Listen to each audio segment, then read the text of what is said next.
Hello good morning welcome to Learnino.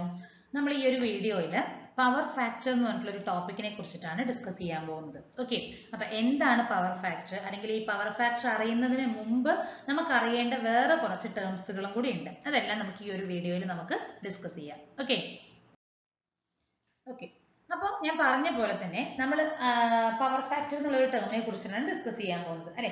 അപ്പൊ ഈ ഒരു പവർ ഫാക്ടറിനെ കുറിച്ച് മനസ്സിലാക്കുന്നതിന് ബിഫോർ ആയിട്ട് നമുക്കൊരു 3 പവറുകളെ കുറിച്ച് അറിയാനുണ്ട്. അത് ഏതൊക്കെയാണെന്ന് ചോദിച്ചാൽ അപ്പാരന്റ് പവർ, ആക്റ്റീവ് പവർ, അതുപോലെ തന്നെ റിയാക്റ്റീവ് പവർ. ഓക്കെ, ഈ ഒരു 3 പവറുകൾ അല്ലെങ്കിൽ ഈ ഒരു 3 ടേംസ് എന്താണെന്ന് അറിഞ്ഞാൽ മാത്രമേ നമുക്ക് പവർ ഫാക്ടർ എന്നുള്ളൊരു ടേം അല്ലെങ്കിൽ പവർ ഫാക്ടർ കൊണ്ട് ഉദ്ദേശിക്കുന്നത് എന്താണെന്നുള്ളത് മനസ്സിലാക്കാനായിട്ട് സാധിക്കുകയുള്ളൂ. ഓക്കെ, അപ്പൊ എന്താണ് അപ്പാരന്റ് പവർ എന്ന് പറഞ്ഞെങ്കിൽ നമുക്കൊരു കൺസിഡർ ചെയ്യാം, ഒരു ഇലക്ട്രിക് മോട്ടറിനെ കൺസിഡർ ചെയ്യാം. ഓക്കെ, ഇലക്ട്രിക് മോട്ടർ എന്താ ചെയ്യുന്നത്? ഒരു ഇലക്ട്രോ മെക്കാനിക്കൽ മെഷീൻ ആണ്. അത് ഇലക്ട്രിക്കൽ എനർജി, ഇൻപുട്ട് ആയിട്ട് വരുന്ന ഒരു ഇലക്ട്രിക്കൽ എനർജിനെ അതൊരു മെക്കാനിക്കൽ എനർജി ആയിട്ട് കൺവേർട്ട് ചെയ്യുകയാണ് അല്ലെ.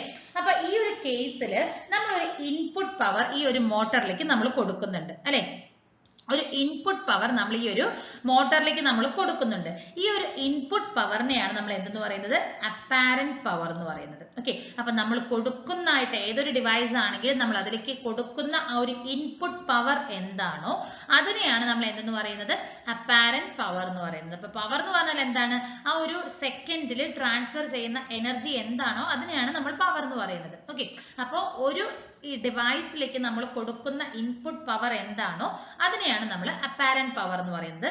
അതിന്റെ യൂണിറ്റ് വോൾട്ട് ആംപിയർ അതല്ലെങ്കിൽ കിലോ വോൾട്ട് ആംപിയർ ആണ് നമുക്ക് വരുന്നത്. KVA അല്ലെങ്കിൽ VA ആണ് വരുന്നത്. ഓക്കെ, അപ്പോൾ the maximum electric power that can be supplied to the load terminal, ഒരു ഇൻപുട്ട് ലോഡിലേക്ക് ഒരു ഇൻപുട്ട് പവർ ആയിട്ട് കൊടുക്കാവുന്ന മാക്സിമം പവർ എന്താണോ അതിനെയാണ് നമ്മൾ അപ്പാരന്റ് പവർ എന്ന് പറയുന്നത്. ഓക്കെ, അപ്പൊ ഈ അപ്പാരന്റ് പവർ എന്നുള്ള ഒരു ടേം ക്ലിയർ ആയില്ലേ?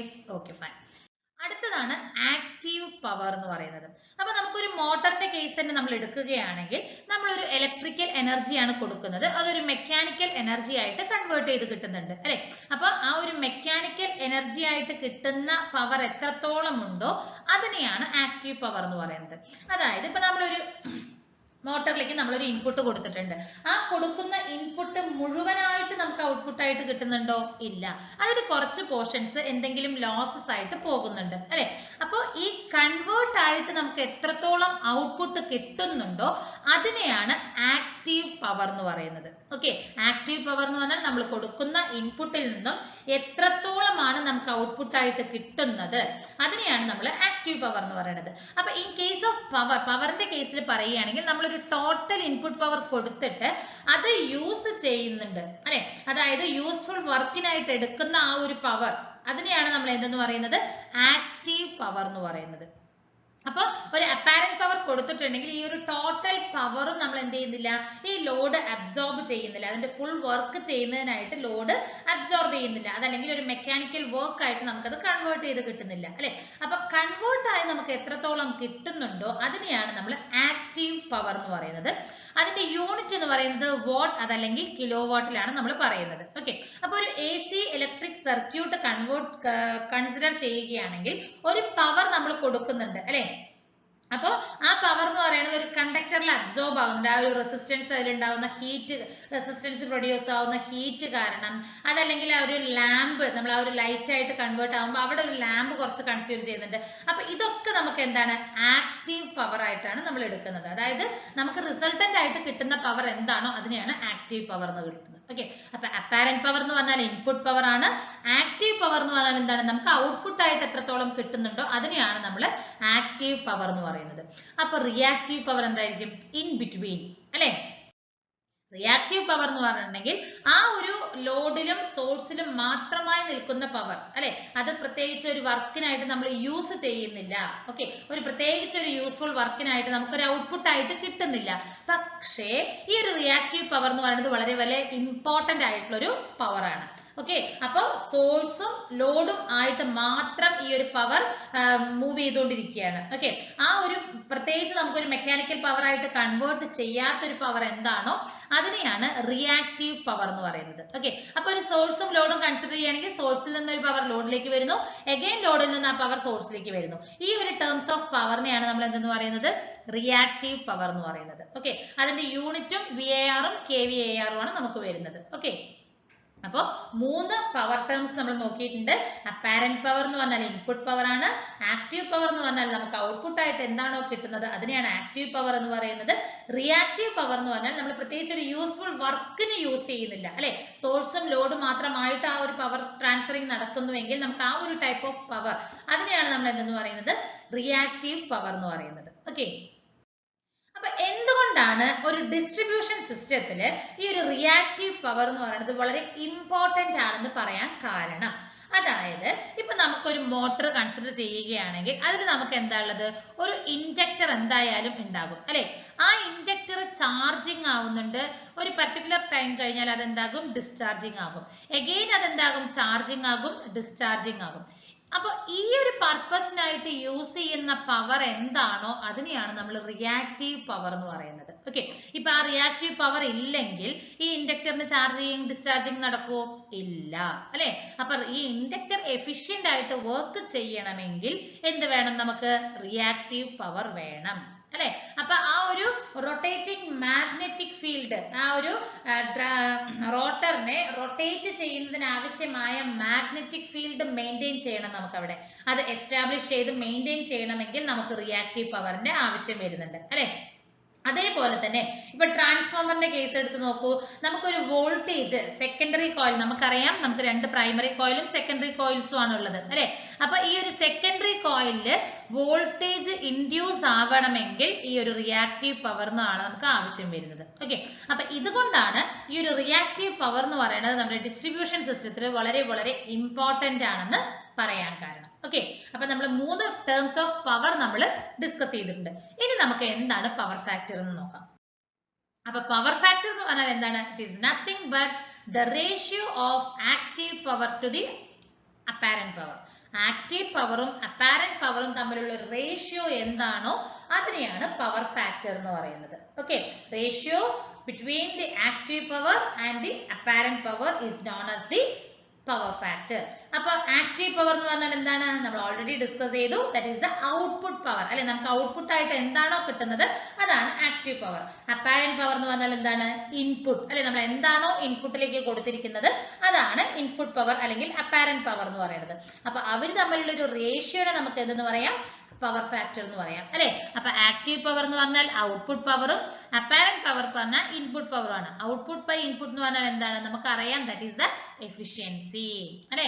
അപ്പൊ ഒരു ഡിവൈസിന്റെ എഫിഷ്യൻസി ആയിട്ട് നമുക്ക്, അല്ലെങ്കിൽ ഒരു മോട്ടറോ എന്താണെങ്കിലും അതിന്റെ ഒരു എഫിഷ്യൻസി എന്നുള്ള ഒരു ടേമിൽ നമുക്ക് ഈ ഒരു പവർ ഫാക്ടറിനെ ഡിനോട്ട് ചെയ്യാം, അല്ലെ.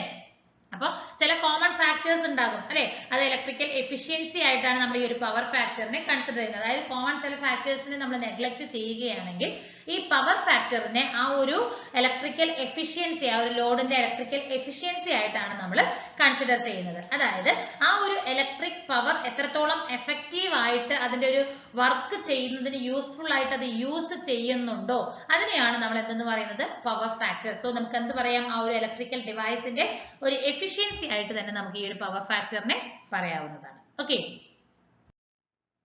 ഇപ്പൊ നോക്കൂ, ഇപ്പൊ പവർ ഫാക്ടർ ഞാൻ പറയുകയാണ് 0.7 ആണെന്ന്. അപ്പൊ നമ്മൾ ചില എക്സ്പെരിമെന്റുകളൊക്കെ ചെയ്യുമ്പോൾ നമ്മൾ കാണും. ഓക്കെ, ഇപ്പൊ നിങ്ങൾ നെക്സ്റ്റ് ഒരു ഹയർ സെമസ്റ്ററിലൊക്കെ പോകുമ്പോൾ നിങ്ങൾക്ക് ലാബിലും അങ്ങനെയൊക്കെ ആയിട്ട് നമുക്ക് കാണാം പവർ ഫാക്ടർ എന്ന് പറയുന്നത് 0.7 ആണ്, അല്ലെങ്കിൽ പവർ ഫാക്ടർ എന്ന് പറയുന്നത് യൂണിറ്റി പവർ ഫാക്ടർ എന്നൊക്കെ പറയും, അല്ലെ. ആ സമയത്ത് നമുക്ക് എന്താണെന്നുള്ളത് ക്ലിയർ ആയിട്ട് മനസ്സിലാകണം. ഇപ്പൊ പവർ ഫാക്ടർ 0.7 ആണെന്ന് പറഞ്ഞാൽ 70% of the total input power എന്ന് പറയുന്നത് ആ ഒരു ഡിവൈസ് അതിന്റെ യൂസ്ഫുൾ വർക്കിന് വേണ്ടി യൂസ് ചെയ്തിട്ടുണ്ട്. ഓക്കെ, അപ്പൊ നമ്മൾ കൊടുക്കുന്നത് 100% ഒരു പവറിന്റെ 70% ആണ് നമുക്ക് അവിടെ പവർഫുൾ, ആ ഒരു യൂസ്ഫുൾ ആയിട്ട് നമ്മൾ അത് യൂസ് ചെയ്തിരിക്കുന്നതെന്ന് മനസ്സിലാക്കണം. ഓക്കെ, അപ്പൊ അതിന്റെ ഒരു എഫിഷ്യൻസിയാണ് 70% ആണ് അതിന്റെ എഫിഷ്യൻസി. ബാക്കി 30% പല ലോസസ് ആയിട്ട് നമുക്ക് അതിൽ നിന്നും നഷ്ടപ്പെട്ടു പോയിട്ടുണ്ടെന്നാണ് പറയുന്നത്. ഓക്കെ, ഇനി അടുത്തതാണ് unity power factor. Unity power factor എന്ന് പറഞ്ഞാൽ എന്താണ്? Power factor should be equal to 1 ആയിരിക്കും. അതിനനുസരിച്ച് എന്താണ് അതിനർത്ഥം എന്താണ്? നമ്മൾ കൊടുക്കുന്ന ഇൻപുട്ട് പവർ ഫുൾ ആയിട്ട് തന്നെ നമുക്ക് ഔട്ട്പുട്ടിൽ ഒബ്റ്റെയിൻ ചെയ്യാനായിട്ട് സാധിച്ചു. അതല്ലെങ്കിൽ ആ ഒരു കൊടുക്കുന്ന ഇൻപുട്ട് അതിന്റെ യൂസ്ഫുൾ വർക്കിനായിട്ട് ഫുൾ പവറും യൂസ് ചെയ്തിട്ടുണ്ട്. അതിനെയാണ് യൂണിറ്റ് പവർ ഫാക്ടർ എന്ന് പറയുന്നത്. അപ്പൊ യൂണിറ്റി പവർ ഫാക്ടർ എന്ന് പറഞ്ഞാൽ എന്തായിരിക്കണം? നമുക്കറിയാം പവർ ഫാക്ടർ എന്ന് പറഞ്ഞാൽ it's A ratio of the എന്താണ് ആക്റ്റീവ് പവറും അപ്പാരന്റ് പവറും തമ്മിലുള്ള ഒരു റേഷ്യോ ആണെന്ന് നമ്മൾ പറഞ്ഞു അല്ലെ. അപ്പൊ നമുക്ക് power factor should be equal to 1 ആവണമെങ്കിൽ ഇത് രണ്ടും ഈക്വൽ ആവണ്ടേ? അതാണ് അപ്പാരന്റ് പവറും അതായത് ഇൻപുട്ട് പവറും ഔട്ട്പുട്ട് പവറും ഈക്വൽ ആണെങ്കിലാണ് നമുക്ക് യൂണിറ്റി പവർ ഫാക്ടർ ഒബ്റ്റെയിൻ ചെയ്യാനായിട്ട് സാധിക്കുന്നത്. ഓക്കെ, ഇനി നമുക്ക് നോക്കാം എന്തുകൊണ്ടാണ് പവർ ഫാക്ടർ കറക്ഷൻ അതല്ലെങ്കിൽ പവർ ഫാക്ടർ ഇംപ്രൂവ്മെന്റ് വേണം എന്ന് നമ്മൾ പറയുന്നത്. ഓക്കെ, ഇപ്പൊ നമുക്ക് രണ്ട് ഫാക്ടറികൾ കൺസിഡർ ചെയ്യാം. ഫാക്ടറി 1ഉം ഫാക്ടറി 2ഉം കൺസിഡർ ചെയ്യാം. അതിൽ കണക്ട് ചെയ്തിരിക്കുന്ന രണ്ട് ഫാക്ടറികളിലും കണക്ട് ചെയ്തിരിക്കുന്ന ലോഡ് എന്ന് പറയുന്നത് 700 കിലോവാട്ട് ആണ്. ഓക്കെ, രണ്ട് ഫാക്ടറിയിലും കണക്ട് ചെയ്തിരിക്കുന്നത്. ഫസ്റ്റ് ഫാക്ടറിയുടെ വർക്കിംഗ് പവർ ഫാക്ടർ ഞാൻ എടുത്തിരിക്കുന്നത് 0.95 ആണ്. സെക്കൻഡ് ഫാക്ടറിയുടെ 0.6 ആയിട്ടാണ് എടുത്തിരിക്കുന്നത്. അപ്പൊ നമുക്ക് അപ്പാരന്റ് പവർ ഫാക്ടർ കാൽക്കുലേറ്റ് ചെയ്യാം അല്ലെ. That is equal to kilowatt, അതായത് എത്രയാണോ കണക്ട് ചെയ്തിരിക്കുന്നത് ബൈ പവർ ഫാക്ടർ കൊടുത്താൽ നമുക്ക് അപ്പാരന്റ് പവർ ഫാക്ടർ അതായത് ഇൻപുട്ട് പവർ എത്രയാണെന്നുള്ളത് നമുക്ക് കാൽക്കുലേറ്റ് ചെയ്യാനായിട്ട് പറ്റും. So 700 by 0.95. അപ്പൊ നമുക്ക് ഇൻപുട്ട് പവർ എത്രയാണ്? അല്ല, നമുക്ക് കൊടുക്കേണ്ട അപ്പാരന്റ് പവർ എന്ന് പറയുന്നത് എത്രയാണ്? 736.84 കിലോവാട്ട് ആംപിയർ ആണ് നമുക്ക് കൊടുക്കേണ്ടത്. ഓക്കെ, ഇതെന്ന് പറയുന്നത് ഇൻ കേസ് ഓഫ് ഫാക്ടറി 1 അതായത് 0.95 ആണ് എനിക്ക് ഇവിടുത്തെ പവർ ഫാക്ടർ. സെക്കൻഡ് കേസിൽ എനിക്ക് 0.6 ആണ് പവർ ഫാക്ടർ. അപ്പൊ എനിക്ക് എത്രയാണ് അപ്പാരന്റ് പവർ ഇവിടെ വരുന്നത്? 1166.66 കിലോവാട്ട്. ഇത്രയും പവർ ഞാൻ ഇൻപുട്ട് ആയിട്ട് കൊടുത്താലാണ് എനിക്ക് ഈ പറയുന്ന 700 കിലോവാട്ട് കണക്റ്റഡ് ലോഡ് വർക്ക് ചെയ്യിക്കാനായിട്ട് സാധിക്കുള്ളൂ അല്ലെ. ഇവിടെ നോക്കൂ, ഇൻപുട്ട് പവർ എനിക്ക് വളരെ ഹൈ ആണ് കമ്പയറിംഗ് ടു ദി ഫാക്ടറി 1. കാരണം എന്താണ്? എന്റെ പവർ ഫാക്ടർ എന്ന് പറയുന്നത് കമ്പയറിംഗ് ടു ദ ഫാക്ടറി 1 ഇവിടെ വളരെ വളരെ ലോ ആണ് അല്ലെ. അതുകൊണ്ടാണ് നമ്മുടെ ഇൻപുട്ട് പവർ ഇവിടെ എനിക്ക് ഇൻക്രീസ് ആയിരിക്കുന്നത്. ഓക്കെ, അപ്പൊ നമ്മൾ ഈ പറയുന്ന സെക്കൻഡ് ഫാക്ടറിയിൽ ഞാൻ എത്ര എക്സ്ട്രാ പവർ കൊടുക്കണം നോക്കൂ. ഈ പറയുന്ന ഏകദേശം ഒരു 430 കിലോവാട്ട് ആംപിയറോളം നമുക്ക് എന്ത് ചെയ്യണം? ഈ പറയുന്ന ഫാക്ടറി 2ലേക്ക് ഞാൻ ഇൻപുട്ട് പവർ സപ്ലൈ ചെയ്താൽ മാത്രമേ സെയിം ഈ പറയുന്ന 700 കിലോവാട്ടിലുള്ള ലോഡിനെ എനിക്ക് വർക്ക് ചെയ്യിപ്പിക്കാനായിട്ട് സാധിക്കുകയുള്ളൂ അല്ലെ. അപ്പോൾ പവർ ഫാക്ടർ കൂടുതലാണെങ്കിൽ എനിക്ക് ലോ എമൗണ്ട് ഓഫ് വാല്യൂ ആണ് കൊടുക്കേണ്ടത്. പക്ഷെ പവർ ഫാക്ടർ കുറയുന്നതിനനുസരിച്ച് എന്താണ്? എന്റെ ഇൻപുട്ട് പവർ എനിക്ക് ഇൻക്രീസ് ചെയ്തുകൊണ്ടേ ഇരിക്കണം. ഓക്കെ, അപ്പൊ നോക്കൂ, ഞാൻ അതാണ് പറയുന്നത്. ഇപ്പൊ 736 എന്ന് പറയുന്നത് ഫാക്ടറി 1ന്റെ, ഫാക്ടറി 2 എന്ന് പറയുന്നത് ഏകദേശം 1250 കിലോവാട്ട് എടുത്തിരിക്കുന്നത്. അപ്പോൾ ഇവിടെ എനിക്ക് ഈ ഒരു 750 കിലോവാട്ട് ആംപിയറിന്റെ ട്രാൻസ്ഫോമർ യൂസ് ചെയ്താൽ മതി. പക്ഷേ ഇവിടെ എനിക്ക് ഈ ഒരു 1250 കിലോവാട്ട് ആംപിയറിന്റെ ട്രാൻസ്ഫോമർ ആണ് എനിക്ക് ആവശ്യം വരുന്നത് അല്ലെ.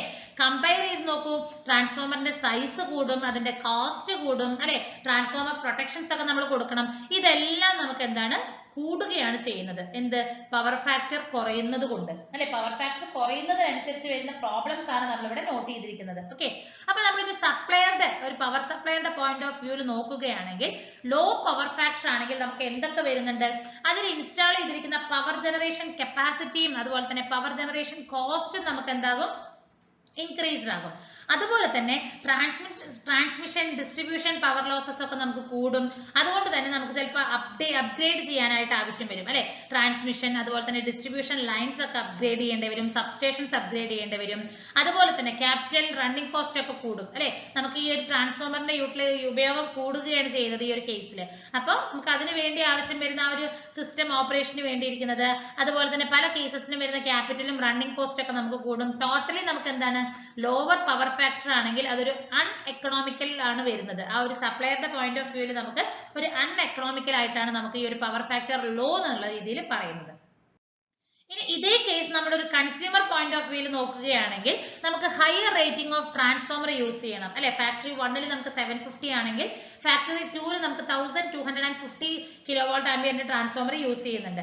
അതുകൊണ്ട് തന്നെ നമുക്കൊരു പ്രൊട്ടക്ഷൻ ഡിവൈസസ് കൂടണം, അതുപോലെ തന്നെ കണ്ടക്ടർ സൈസ് കൂടണം, പവർ ഫാക്ടർ പെനാലിറ്റി നമുക്ക് കൂടും അല്ലെ. ഇതൊക്കെ റീസൺ എന്തുകൊണ്ടാണ്?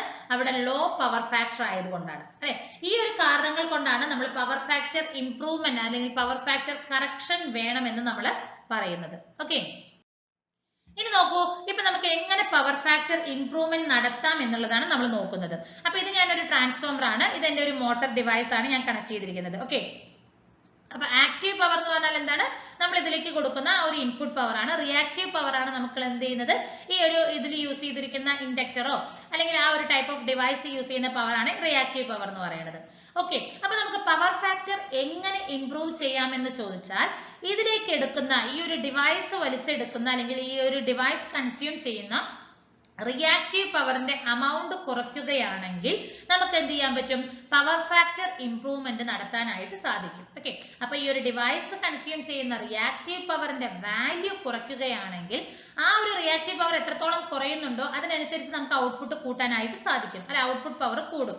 അപ്പോ എത്രത്തോളം നമുക്ക് റിയാക്റ്റീവ് പവർ റെഡ്യൂസ് ചെയ്യാനായിട്ട് സാധിക്കുന്നുണ്ടോ അങ്ങനെ നമുക്ക് പവർ ഫാക്ടർ ഇംപ്രൂവ് ചെയ്യാനായിട്ട് സാധിക്കും. അപ്പൊ എങ്ങനെ നമുക്ക് റിയാക്റ്റീവ് പവറിന്റെ ഈ ഒരു കൺസ്യൂം അല്ലെങ്കിൽ റിയാക്റ്റീവ് പവർ നമ്മൾ യൂസ് ചെയ്യുന്നത് നമുക്ക് എങ്ങനെ റെഡ്യൂസ് ചെയ്യാമെന്ന് ചോദിച്ചാൽ, അതിനായിട്ട് നമുക്ക് എന്ത് ചെയ്യാം, കപ്പാസിറ്റർ യൂസ് ചെയ്യാനായിട്ട് സാധിക്കും. ഓക്കെ, അപ്പൊ കപ്പാസിറ്റർ എന്ന് പറഞ്ഞാൽ നമുക്കറിയാം it stores the electrical energy, അല്ലെ. അപ്പൊ നമുക്ക് ഈ ഒരു കപ്പാസിറ്റർ യൂസ് ചെയ്യുന്നതിന്റെ ഫലമായിട്ട് ഈ ഒരു ഡിവൈസിലേക്ക് ആവശ്യമായി വരുന്ന റിയാക്റ്റീവ് പവർ ഈ ഒരു കപ്പാസിറ്റർ യൂസ് ചെയ്ത് നമുക്ക് പ്രൊവൈഡ് ചെയ്യാനായിട്ട് സാധിക്കും. ഓക്കെ, അപ്പൊ ഈ ഒരു കപ്പാസിറ്ററിലേക്ക് റിയാക്റ്റീവ് പവർ സപ്ലൈ ചെയ്യുന്നത് ഫലമായിട്ട് ഈ ഒരു മെയിൻ സോഴ്സിൽ നിന്ന് നമ്മൾ ഈ ഒരു ഡിവൈസ് വലിച്ചെടുക്കുന്ന റിയാക്റ്റീവ് പവറിന്റെ തോത് നമുക്ക് എന്ത് ചെയ്യാൻ പറ്റും, ഒരു പരിധി വരെ കുറയ്ക്കാനായിട്ട് സാധിക്കുന്നുണ്ട്, അല്ലെ.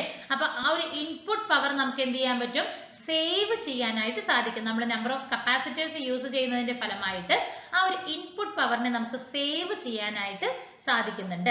അപ്പൊ കപ്പാസിറ്റർ യൂസ് ചെയ്യുന്നത് ഫലമായിട്ട് നമുക്ക് എന്ത് ചെയ്യാൻ പറ്റും, റിയാക്റ്റീവ് പവർ റെഡ്യൂസ് ചെയ്യാനായിട്ട് സാധിക്കും. റിയാക്റ്റീവ് പവറിന്റെ ഉപയോഗം നമുക്ക് ഈ ഒരു സോഴ്സിൽ നിന്നുള്ളത് റെഡ്യൂസ് ചെയ്യാനായിട്ട് സാധിക്കും. അതിന്റെ ഫലമായിട്ട് നമുക്ക് എന്ത് ചെയ്യാൻ പറ്റും, ആ ഒരു ടോട്ടൽ ഡിവൈസിന്റെ പവർ ഫാക്ടർ നമുക്ക് ഇംപ്രൂവ് ചെയ്യാനായിട്ട് സാധിക്കും. ഓക്കെ, അപ്പൊ എന്തുകൊണ്ടാണ് കപ്പാസിറ്റർ യൂസ് ചെയ്യുന്നതിന്റെ ഫലമായിട്ട് നമുക്ക് റിയാക്റ്റീവ് പവർ അല്ലെങ്കിൽ ആ ഒരു റിയാക്റ്റീവ് പവറിന്റെ യൂസ് കുറയ്ക്കാൻ പറ്റുന്നത് നോക്കുകയാണെങ്കിൽ, ഇപ്പൊ ഇത് ഞാനൊരു ഇൻഡക്ടറും ഇതൊരു കപ്പാസിറ്ററും ആയിട്ട് കൺസിഡർ ചെയ്യുന്നതെങ്കിൽ ഇവിടെ നോക്കൂ, ഇൻഡക്ടർ ഇത് ഓക്കെ, ഇത് ഇൻഡക്ടർ ആണ്. ഓക്കെ, ഇത് ഇൻഡക്ടർ ആയിട്ടാണ്. ഇൻഡക്ടർ ഇപ്പോൾ ചാർജ് ചെയ്യുന്ന സമയത്ത് നോക്കൂ, ഈ ഒരു ടൈമിൽ എന്താണ്, ഇൻഡക്ടർ ചാർജിങ് ആണ്, അല്ലെ.